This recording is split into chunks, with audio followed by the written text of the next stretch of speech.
എന്തെങ്കിലും വേദനകൾ ഉണ്ടെങ്കിൽ ആ വേദനകളെ ഇവിടെ നിന്നിട്ട് മാറ്റി കാണിക്കാം.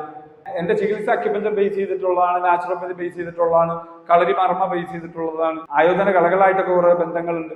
എല്ലാം ഒരു മിക്സ് ചെയ്തിട്ടുള്ള ഒരു സിസ്റ്റത്തിലാണ് ഞാൻ പോകുന്നത്. ഈ സിസ്റ്റം ഉണ്ടാക്കിയ ആള് ഞാനാണ്. പക്ഷെ ഞാൻ ഉണ്ടാക്കിയെന്ന് പറയാൻ പറ്റൂല, ഞാൻ കണ്ടെത്തിയെന്നേ പറയാൻ പറ്റുള്ളൂ. അക്യുപഞ്ചർ ആണോ എന്ന് ചോദിച്ചാൽ പൊതു സമൂഹത്തോട് പറയുമ്പോൾ അക്യുപഞ്ചർ എന്ന് പറയാൻ പറ്റൂല. കാരണം അക്യുപഞ്ചറിൽ സൂചി കുത്തണം. അങ്ങനെയല്ല കേട്ടേക്കണേ. അക്യുപഞ്ചർ 5000 വർഷം പഴക്കമുള്ളതാണ്. പക്ഷെ സൂചി എന്ന് പറഞ്ഞ സംവിധാനം ഒരു 2000 വർഷത്തിന് ഇപ്പുറത്തേക്കാണ് വന്നത്.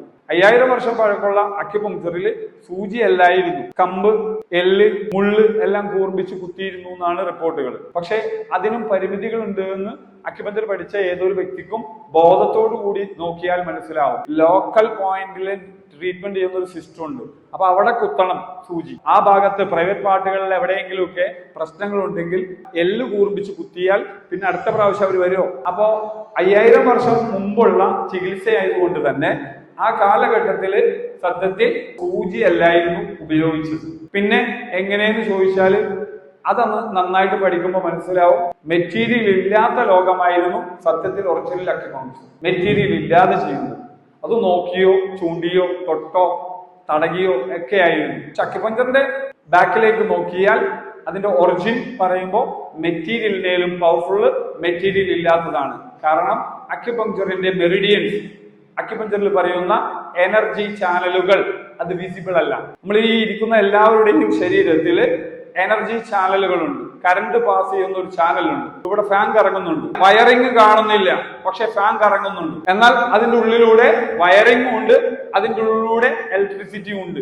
എനർജിയും ഉണ്ട്. അതേപോലെ തന്നെ ബോഡിയിലൂടെ കറണ്ട് പാസ് ചെയ്യാൻ വേണ്ടി ഒരു വയറിംഗ് നടത്തിയിട്ടുണ്ട്. ആ വയറിംഗിന്റെ ഉള്ളിലൂടെ കറണ്ട് പാസ് ചെയ്യുന്നു. മനുഷ്യ ശരീരത്തിലും എനർജി പാസ് ചെയ്യുന്ന ചാനലുകളുണ്ട് എന്ന് ഈ 5000 വർഷം മുമ്പുള്ള ഗ്രന്ഥങ്ങളിലുണ്ട്. അതെങ്ങനെ അവർ കണ്ടു? ആ ചോദ്യം തന്നെ പ്രശ്നമല്ലേ. എങ്ങനെ അവർ അന്ന് കണ്ടു?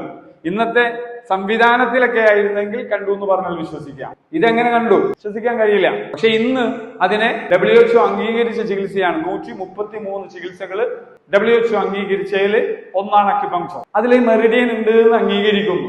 ഒരു വിഭാഗം അംഗീകരിക്കില്ല എന്ന് പറയുന്നുവെങ്കിലും അംഗീകരിക്കുന്ന അവസ്ഥയിലേക്ക് ഇത് എത്തി. അപ്പൊ അന്ന് കണ്ടുപിടിച്ചവര് മണ്ടന്മാരല്ലല്ലോ. നമ്മുടെ ശരീരത്തിൽ കാണാത്ത ഒരു വസ്തുവിനെയല്ലേ അവര് കണ്ട്. മനുഷ്യ ശരീരത്തിലെ എനർജിയുടെ ഏറ്റക്കുറച്ചിൽ വരുമ്പോ ആ ഏറ്റക്കുറച്ചിലിനെയാണ് നമ്മൾ രോഗമെന്ന് വിളിക്കുന്നതെങ്കിൽ ആ ഏറ്റക്കുറച്ചിലിനെ ബാലൻസ് ചെയ്യലാണ് അക്യുപങ്ക്ചർ എങ്കിൽ അത് മെറ്റീരിയലിലൂടെ ചെയ്യലല്ല, മെറ്റീരിയൽ ഇല്ലാതെ ചെയ്യലാണ് ഏറ്റവും നല്ലത് എന്നുള്ള സിസ്റ്റമാണ് ഞാൻ എടുത്തത്. എന്ന് പറഞ്ഞ് ഞാൻ ആദ്യം തന്നെ തുടങ്ങിയത് ഇതല്ല, കൊറോണയ്ക്ക് ശേഷം തുടങ്ങിയതാണ്. കൊറോണ ചേച്ചിയാണ് എന്നെ ഇങ്ങനെയാക്കിയത്. അതിന് മുമ്പ് നീഡിൽ തന്നെയായിരുന്നു. 13ഓളം ടൈപ്പ് അക്യുപങ്ക്ചറുകളും ഈ കളരിമർമ്മയും മറ്റു 10-23ഓളം ടൈപ്പ് ചികിത്സകൾ പഠിച്ചതിൽ നിന്ന് ഒരു കഴമ്പ് എനിക്ക് ഉണ്ടാക്കാൻ കഴിഞ്ഞ ഒരു സിസ്റ്റമാണിത്. മറ്റൊരു സിസ്റ്റമാണ് ലീഫ് തെറാപ്പി. നമ്മുടെ തെങ്ങിന്റെ ഓല, മാവിന്റെ ഇല ഒക്കെ പോലെ ചില ഇലകൾ വെച്ചിട്ട് നിലവിലെ ലീഫ് തെറാപ്പി എന്ന ഒരു സംവിധാനത്തിൽ നമുക്കൊരു തള്ളവിരലിൽ ഒരു 8 പോയിന്റിൽ ഇല വെച്ച് കെട്ടിയാൽ എല്ലാ രോഗത്തിനെയും ചികിത്സിക്കാൻ പറ്റും. ഡോക്ടർ ആവാനല്ല, അത്യാവശ്യം വീട്ടിലെ കാര്യങ്ങൾ ചെയ്യാൻ പറ്റുന്ന തലത്തിലേക്കുള്ള ലീഫ് തെറാപ്പി ഞാൻ കണ്ടെത്തി. ഇന്ത്യൻ മുദ്രാ തെറാപ്പി, ആ മുദ്രാ തെറാപ്പിയുടെ വീഡിയോസ് കുറെയൊക്കെ കണ്ടിട്ടുണ്ടാവും. FB-യിലൊക്കെ മുദ്രാ തെറാപ്പിയുടെ കുറച്ച് വീഡിയോസ് പോയിരുന്നു. അപ്പൊ അത് ഇന്ത്യൻ മുദ്രാ തെറാപ്പിയുടെ ഒരു സിസ്റ്റം ആണെങ്കിൽ ആ സിസ്റ്റത്തില് ചികിത്സ നന്നായി എഫക്ട് ചെയ്യുമെന്ന് കേരളത്തിൽ എന്നിലൂടെ പല അക്യുപഞ്ചറിസ്റ്റുകൾക്കും എത്തിക്കാൻ കഴിഞ്ഞു എന്നുള്ളതും, അതിനൊപ്പം ആ മുദ്രാ തെറാപ്പിയിൽ അക്യുപഞ്ചർ ബേസ് ചെയ്ത് ഒരു മുദ്രാ തെറാപ്പി ഉണ്ടാക്കാൻ കഴിഞ്ഞു എന്നുള്ളതും എന്റെ ചികിത്സാ മേഖലയിലുള്ളതാണ്. അപ്പൊ ഞാൻ കണ്ടെത്തിയതാണ് ഇത് മൂന്നും. എങ്കിൽ ആ മൂന്നിൽ പ്രധാനപ്പെട്ട ഒരു ചികിത്സാ സംവിധാനമാണ് NYL healing Nisar Yong Liyan. അതാണ് ഫുൾ നെയിം. എന്റെ പേര് നിസാർ എന്നാണ് എന്റെ വാപ്പയുടെ പേര്. എന്റെ മാസ്റ്റർ കുംഫുവിന്റെ ഒരു മാസ്റ്റർ ഉണ്ട്, ഷാവലിൻ മാസ്റ്റർ ആണ്. അവര് ഷാവലിൻ ടെമ്പിളിലെ ജനറേഷൻ ബേസ് ചെയ്തിട്ട് അവര് പേരിടും. അപ്പൊ അന്ന് അങ്ങനെ പേരിട്ടപ്പോ എനിക്കൊരു യോങ് ലിയാൻ പേരിട്ടു. അന്നേ മുതൽ ചൈനക്കാർ ഇഷ്ടമായിരുന്നു. കാരണം കുംഫും സംഭവങ്ങളൊക്കെ ആയിട്ട് നടക്കുമ്പോഴും ചൈനക്കാരോട് ഭയങ്കര ആഗ്രഹമായിരുന്നു. അപ്പൊ പുള്ളി പേരിട്ടപ്പോ ഞാൻ അതങ്ങനെ എന്റെ പേരിന്റെ കൂടെ കൂട്ടി എന്റെ ചികിത്സയിൽ ഞാൻ അത് പേരിട്ടു NYL Nisar Yong Liyan energy healing, Meridian healing, leaf therapy, മുദ്ര തെറാപ്പി. ഇതിലേക്ക് എത്തിച്ചത് എന്നെ പഠിപ്പിച്ച ഗുരുക്കന്മാരാണ്. അവരുടെ കഴിവുകൾ ഉള്ളതുകൊണ്ട് അവർ തന്ന പല ഇൻഫർമേഷൻസുമാണ് എനിക്ക് പലതും കത്തിയത്. ആ കത്തിയതിന്റെ അടിസ്ഥാനത്തിലാണ് എനിക്ക് ചികിത്സിക്കാൻ കഴിയുന്നതും. ഈ ചികിത്സ എന്താണെന്ന് പരിചയപ്പെടാൻ വേണ്ടി ഞാൻ പൊതുവിൽ ഒരു ഡെമോ നടത്താറുണ്ട്. അത് പണ്ടേ മുതലേ സൂചി കുത്തുമ്പോൾ മുതലേ ഞാൻ ചെയ്യാറുള്ളതാണ്. ഡെമോ നടത്തണമ്പോ ഡെമോൺസ്ട്രേഷൻ എന്ന് പറയുമ്പോൾ ലൈവ് ഇവിടെ ഉള്ളവർക്കാണ് നമുക്ക് ചെയ്യാൻ പറ്റുക. എല്ലാവർക്കും അത് എഫക്ട് ചെയ്യണമെന്ന് നിർബന്ധമൊന്നുമില്ല. പക്ഷെ എന്നാലും കുറെ ആളുകൾക്ക് ഒരു 3 മിനിറ്റ് 4 മിനിറ്റ് സമയത്തിനുള്ളിൽ എന്തെങ്കിലും വേദനകൾ ഉണ്ടെങ്കിൽ ആ വേദനകളെ ഞാൻ മാറ്റി ഇവിടെ നിന്നിട്ട് മാറ്റി കാണിക്കാം. മാറ്റി കാണിക്കുക എന്ന് പറഞ്ഞാൽ ഒരിക്കലും വേദനയെ മാറ്റല് ചികിത്സയല്ല, വേദനയെ മാറ്റല് ചികിത്സയല്ല. പിന്നെ എന്ത് എന്നുള്ളത് ഞാൻ പറയാം. അതിന് എനിക്ക് വേണ്ടത് വേദനക്കാരെയാണ്. ഈ ചികിത്സ എത്ര ദിവസം കൊണ്ട് എഫക്ട് ചെയ്യും ചോദ്യമല്ലേ? എത്ര നാള് പിടിക്കും ഇത് എഫക്ട് ചെയ്യാൻ എന്നൊക്കെയുള്ള ചോദ്യത്തിന് ഞാൻ ഉത്തരം തരാൻ പോകുന്നു. നിങ്ങളുടെ ബോഡി അതിന് പ്രാപ്തനാണെങ്കിൽ സ്പോട്ടിൽ എഫക്ട് ചെയ്യും. വിതിൻ സെക്കൻഡ്സ് എഫക്ട് ചെയ്യും. നിങ്ങളുടെ ബോഡിയുടെ കർമ്മ ഏത് തലത്തിലാണോ നിൽക്കുന്നത് ആ തലത്തിൽ. ഫിസിക്കൽ എക്സസൈസ് ഒന്നും ഇല്ലാത്ത ഒരാളാണ്, അയാൾക്ക് പെട്ടെന്ന് ചിലപ്പോൾ എഫക്ട് ചെയ്യണമെന്നില്ല. പക്ഷെ ഫിസിക്കൽ എക്സസൈസ് ഇല്ല, നല്ല മൈൻഡുള്ള മനുഷ്യനാണ്, മറ്റുള്ളവരെ മോശമാക്കുന്ന തലത്തിലുള്ള ചിന്തകൾ ഇല്ലാത്ത മനുഷ്യനാണ്, എങ്കിൽ അയാൾക്ക് പെട്ടെന്ന് എഫക്ട് ചെയ്യാം. അപ്പൊ എനിക്ക് വേണ്ടത് വേദനകൾ ഇപ്പോൾ ഉള്ളവരെയാണ്. നേരത്തേക്ക് ഇരിക്കുമ്പോ വേദന അങ്ങനെയുള്ള വെക്കണ്ട, കാരണം ഇരുന്ന് നോക്കിയാലേ അറിയുള്ളൂ. കൈ പൊക്കുമ്പോ വേദന പൊക്കി നോക്കിയാലേ അറിയുള്ളൂ. അങ്ങനെ നോക്കിയാലേ അറിയൂ എന്നുള്ളവരൊന്നും കൈ പൊക്കണ്ട. കാരണം അവരോട് ഞാൻ കണ്ണടച്ചിരിക്കാൻ പറയും. അപ്പൊ അവരെ മാറിയോ ഇല്ലെന്ന് പറയണമെങ്കിൽ അവരെന്ത് ചെയ്യണം? അപ്പൊ അവര് കസാരയിൽ നിന്നിട്ട് പിന്നെ ഇരുന്ന് നോക്കണ്ടേ? പകരം ഇപ്പൊ ഇങ്ങനെ ഇരിക്കുമ്പോ അത് ചികിത്സിക്കാൻ വന്നവരോട് മാത്രമല്ല കൂടെ വന്നവരോടുകൂടിയാണ് ഞാൻ പറയുന്നത്. ഇനി പരീക്ഷിക്കാൻ വന്നവർക്കും പറ്റും, പക്ഷെ പരീക്ഷിക്കാൻ വന്നവന് ബുദ്ധിമുട്ടുണ്ടാവണം. ഇപ്പോ ഏതെങ്കിലും ടൈപ്പ് വേദന നിങ്ങൾക്ക് അനുഭവിക്കുന്നുണ്ടെങ്കിൽ, പെയിൻ ഇപ്പോൾ നിങ്ങളുടെ ബോഡിയിൽ ഉണ്ടെങ്കിൽ അവർ അവിടെ ഇരുന്നിട്ട് എന്നെ ഒന്ന് കൈ പൊക്കുക. ഈ സൈഡിൽ ഞാൻ എണ്ണയാണ്, ആ എണ്ണി വരുന്നത് വരെ നിങ്ങൾ കൈ പൊക്കി പിടിച്ചേക്കണം. എണ്ണത്തിൽ നിങ്ങൾ പെടണം. ഓക്കെ, 1 2 3 4 5 5 6 7 8 9 10 11. അവര് കൈ താത്തിയിട്ട് കണ്ണടച്ചു. ആ കൈ പൊക്കിയവര് കൈ താത്തിയിട്ട് കണ്ണടച്ചു. ഈ സൈഡിലുള്ളത് അധികം ഈ ലൈൻ ഒരു താത്തല്ലേ, ഫ്രണ്ടിലുള്ള ഒരു അധികവും.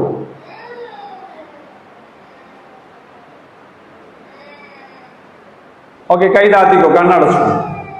ആ കൈ പൊക്കി പിടിച്ചവർക്ക് ഏത് വേദനയായിരുന്നോ ആ വേദന മാറിയാൽ അപ്പൊ തന്നെ കൈ പൊക്കുക. ആ കൈ പൊക്കി പിടിച്ചവര് കണ്ണടച്ചിരിക്കാൻ പറഞ്ഞു. വേദന മാറുന്നവര് അപ്പൊ തന്നെ ഒന്ന് എഴുന്നേറ്റ് നിൽക്കുക. കൈ പൊക്കിയാൽ ചിലപ്പോൾ അറിയൂല.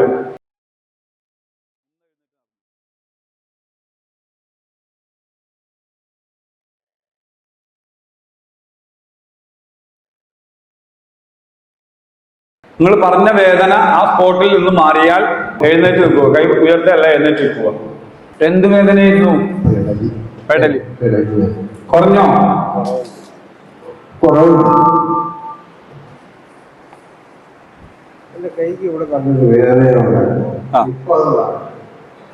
സ്ഥലം എവിടെ? തിരുവനന്തപുരം.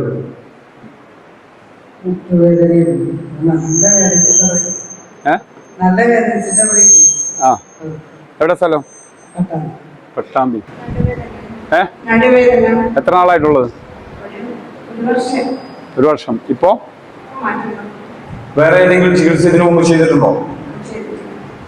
ഇപ്പോ കിട്ടിയ റിസൾട്ട് എവിടെയെങ്കിലും കിട്ടിയിട്ടുണ്ടോ? സ്ഥലം പറയും.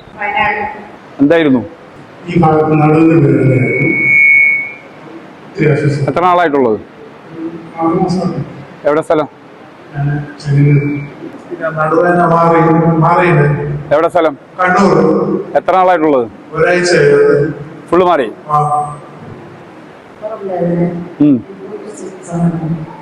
കുറച്ചെന്ന് പറഞ്ഞ കുറഞ്ഞെന്ന് പറഞ്ഞാൽ എന്തോരം കുറഞ്ഞു? നല്ലോണം കുറഞ്ഞെന്ന് പറഞ്ഞാൽ എന്തോരം കുറഞ്ഞു? ആ, ഇപ്പൊ ഇല്ല. ഇപ്പൊ ഇല്ലാത്തതിന് കുറഞ്ഞെന്നാണ് പറയേണ്ടത്. ഇപ്പൊ ഇല്ലാത്തതിന് ഇല്ല എന്നാ പറയേണ്ടത്.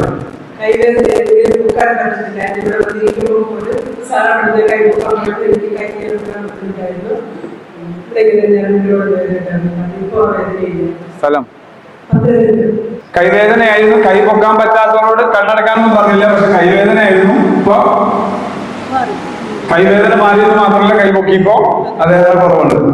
മാറി എന്നാണ് പറഞ്ഞത് അല്ലേ? കാലില് മസിൽ വേദനയായിരുന്നു, ഇപ്പൊ ഒരു തരിപ്പ് പോലെ എന്തോ ഇറങ്ങിപ്പോയി. സ്ഥലം നടുവേദനയായിരുന്നു. നടുവേദന ഇപ്പൊ കുറവുണ്ട്. എത്ര നാളായി പോയത്? ഒരു 4-5 വർഷമായി. ഓക്കെ. വേറെ ചികിത്സകൾ ചെയ്തിട്ടുണ്ടോ? ഒഴിച്ചിലൊക്കെ ചെയ്തായിരുന്നു. എന്നിട്ട് ഇങ്ങനെ കുറഞ്ഞതാണോ? ഇല്ല, അന്ന് ഇത്രയും മാറ്റം ഉണ്ടായിരുന്നില്ല. ഓവറിൽ സിസ്റ്റാണ്. നല്ല വേദന ഉണ്ടായിരുന്നു. ഒരാഴ്ചയായിട്ട് നല്ല വേദനയാണ്. എവിടെയായിരുന്നു? 2 ഓവറിൽ സിസ്റ്റാണ്. അതിന്റെ പെയിൻ, സ്റ്റൊമക് പെയിൻ. നല്ല വേദനയായിട്ട് ഒരാഴ്ചയായിട്ട് ഗുളിക കുടിക്കലാണ്. ഇപ്പൊ ഇവിടെ ഇരുന്നേരം വേദന ഉണ്ടായിരുന്നു നല്ലോണം. ഓക്കെ. ഇപ്പൊ നല്ല ഒരാശ്വാസമുണ്ട്. ശരി. കൈ തരിപ്പും വേദനയും ഉണ്ടായിരുന്നു. ഇപ്പൊ കുറെ നല്ല മാറ്റം വന്നു. എവിടെ സ്ഥലം? കണ്ണൂര്. കാല് മുട്ടുവേദനയായിരുന്നു. കുറച്ച് വേദന ഉണ്ട്. കുറച്ച് വേദന ഉണ്ടെന്ന് പറഞ്ഞാല് കൊറേ പറഞ്ഞാല് കുറച്ചുണ്ട്. കുറച്ച് ഭേദമായി. കേട്ടില്ല? കുറച്ച് ഭേദം ഉണ്ട് എന്ന് പറഞ്ഞാൽ എത്ര? ഇപ്പൊ ഒന്നിനേക്കായി കുറച്ച് ഭേദം ഉണ്ട്. ഇരുന്നതിനേക്കായി. അപ്പൊ ഇപ്പൊ വേദന ഉണ്ടോ? ഇല്ല. ഇതാണ് നമ്മുടെ മലയാളികളും നമ്മുടെ മനുഷ്യന്മാരും. കുറച്ച് ഭേദമുള്ളൂ എന്ന് പറഞ്ഞാൽ ഞങ്ങളുടെ മലയാള ഭാഷയിൽ കുറച്ച് ഭേദമുള്ളൂ എന്നാണ്. കുറച്ച് ബിരിയാണി കിട്ടിയുള്ളൂ. എനിക്ക് വയറിറച്ചി വേണോന്ന്, പക്ഷെ കുറച്ചേ കിട്ടിയുള്ളൂ. മനസ്സിലായോ? വയറിറച്ചി കിട്ടിയെന്നല്ല അതിന്റെ അർത്ഥം. ഇപ്പൊ വേദന ഇല്ലല്ലോ. അപ്പൊ സ്തുതി പോകേണ്ടത് അങ്ങനെയാണ്. എന്താ, ഇപ്പൊ എനിക്ക് വേദന ഇല്ല എന്നാ പറയട്ടെ. കുറച്ച് വേടുകൾ പറയുന്നത്.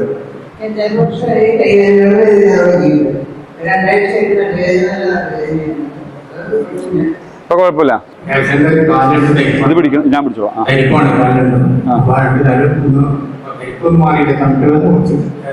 കണ്ടൽ വേദന ഭേദമായി. വേദനയാണ്, തരിപ്പ് ഞാൻ പറഞ്ഞിട്ടില്ലല്ലോ. വേദന എന്തോരം കുറവുണ്ട്. കുഴപ്പമില്ല എന്ന് പറഞ്ഞാൽ മനസ്സിലാവും. കുറച്ചെന്ന് പറഞ്ഞാൽ എന്തോരം? 40%. നേരത്തെ എഴുന്നേക്കുന്നതിൽ വല്ല ബുദ്ധിമുട്ടുണ്ടാവും. എന്തായിരുന്നു എഴുന്നേക്കുമ്പോൾ? ഇപ്പൊ എഴുന്നേറ്റപ്പോ ഉണ്ടായോ? ആ വേദന കണ്ടില്ല, പക്ഷെ നമ്മൾ പറഞ്ഞ മാറ്റം എത്ര? 40%. ഹലോ മനുഷ്യന്മാരല്ലേ? അപ്പൊ നമ്മളങ്ങനെയാണ്. നമുക്ക് എന്തോരം കിട്ടിയാലും കുറച്ച് മാറി. ഹലോ, നമസ്കാരം. എൻ്റെ ഇരുന്നപ്പം നടുവിന് വേദന ഉണ്ട്. റൈറ്റ് സൈഡില് ഹീൽ ചെയ്തപ്പം മാറി. ഇരിക്കാൻ പറ്റിയിരുന്നില്ല. ഒരു മാസമായിട്ട് നിസ്കരിക്കാനൊന്നും പറ്റില്ലായിരുന്നു. നല്ല വേദനയായി. മുട്ട് 2 മുന്നിലും വേദനയായി. അതിനെ നിങ്ങൾ ഇന്ന് നോക്കിയില്ലല്ലോ? ഇരുന്നിട്ടില്ല. ഞാൻ നിൽക്കാൻ പറഞ്ഞപ്പോ നിൽക്കുന്നു. അല്ല, അപ്പൊ പിന്നെ എങ്ങനെ വേദന മാറി അറിയും? കാലും വേദന ഇവിടെ ഇങ്ങനെ വേദന ഉണ്ടാവലുണ്ട്. കുട്ടിയൊന്നുമില്ല, അതില്ല. ഇത് നോക്കട്ടെ. അത് നിങ്ങൾ ഇത് നോക്കണ്ട. മാറി മാറിയിട്ടുണ്ട്. സ്ഥലം എവിടെയാ? തൃശ്ശൂര് ബാടാനപ്പള്ളി. അപ്പൊ വിശ്വസിച്ചോ? മാറിയില്ലേ? കള്ളം പറയരുത്. കള്ളല്ല. എൻ്റെ പേര് ബുഷ്ര.